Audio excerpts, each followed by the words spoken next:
Hello and welcome to this PeopleGoal tutorial on 360 Feedback app. 360 Feedback provides teams with the ability to collate holistic feedback reporting from multiple participants with various different perspectives. Within this tutorial itself, what we'll be talking about is how you can install the app.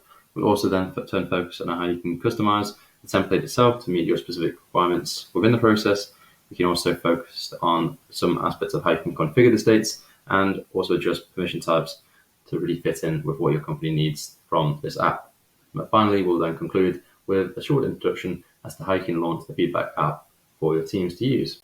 So to begin with, we're going to look at how you can install the app itself. As you can see here, we are currently within the performance workspace in the feedback folder. So we're going to go to create a new app here, hit store template, and within the App Store, we can just search 360 feedback, and sure enough, there it is.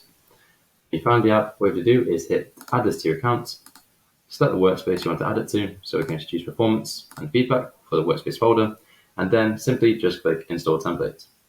If we go ahead and jump into the template menu here, we can start working through how we can edit and configure this template to make it a process that fits best with your needs.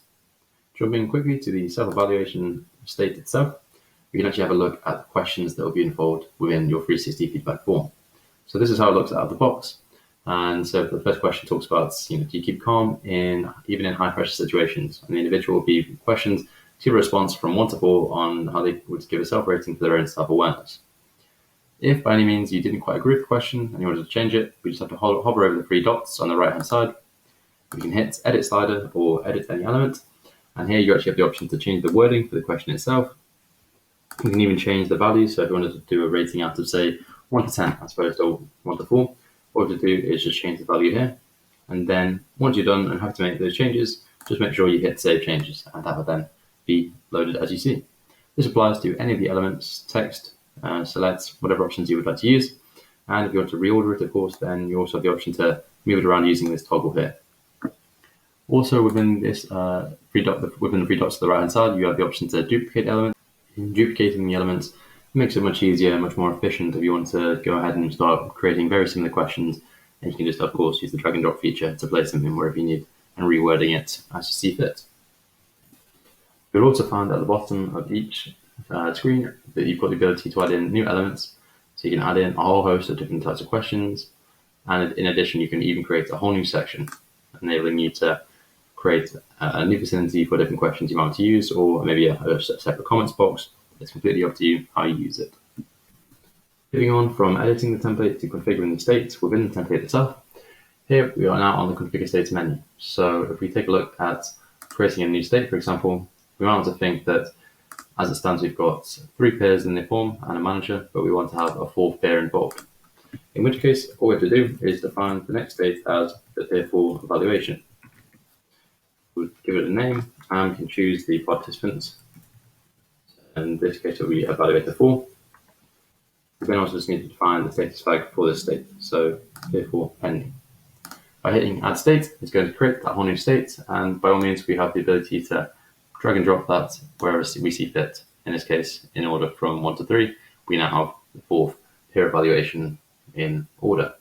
This means that once you actually get into the 360 feedback form itself and the individuals are filling out, the 4th peer will be included as another individual, another participant to take part within this process.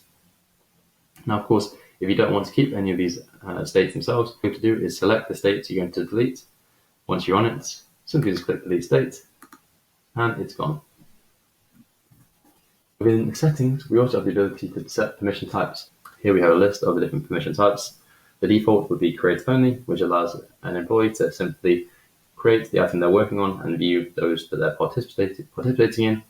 For anyone else, then creating a view and creating editing gives them further options. Say, for example, feedback forms that they aren't actually a participant of. Finally, now back to the home screen and the main 360 feedback app. We're just going to talk about how we can launch the apps so you can get started. Simply all you have to do is hit the blue new 360 feedback button. Here, if you want to create a 360 feedback form for yourself, then we can click a new draft.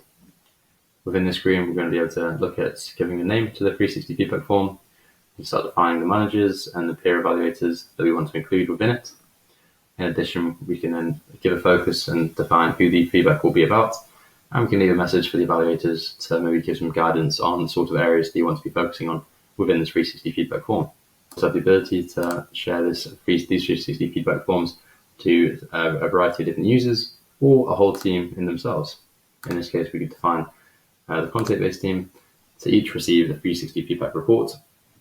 In doing so, they would then be prompted to go ahead and initiate the process so they could then share their thoughts and involve different peers to give feedback on a certain project or a very specific item that you might have been focusing on previously.